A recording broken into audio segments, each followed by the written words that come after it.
travaille chez Actility pendant 5 ans.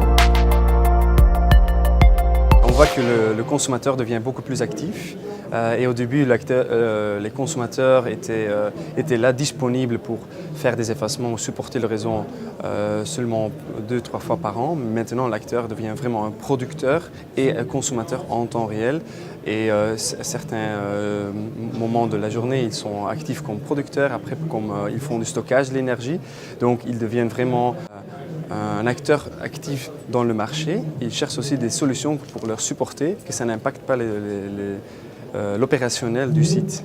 Et ça c'est devenu beaucoup plus important. Pour Actility, c'est surtout 2 aspects. Le premier, c'est la digitalisation.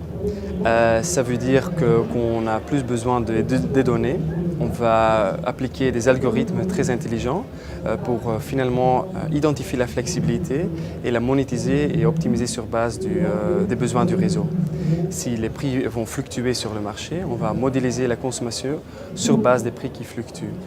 Même histoire avec la disponibilité des renouvelables. Si on va plus de production des éoliennes, des panneaux solaires, on va augmenter la consommation et réduire l'impact environnemental.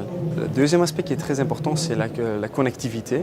Si on va connecter plusieurs outils, plusieurs consommateurs dans le réseau, ça devient important d'avoir un moyen très efficace pour communiquer avec tous ces outils, tous ces appareils dans le marché.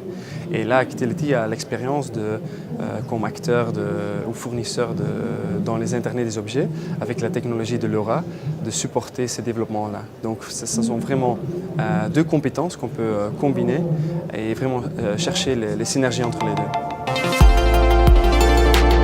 Dans le monde énergie, Actility est très actif. On voit qu'à plus long terme, on doit vraiment continuer à intégrer notre compétence d'Internet des objets dans le monde d'énergie et supporter les clients à utiliser nos solutions, à devenir plus efficaces et réduire leurs coûts dans leur processus.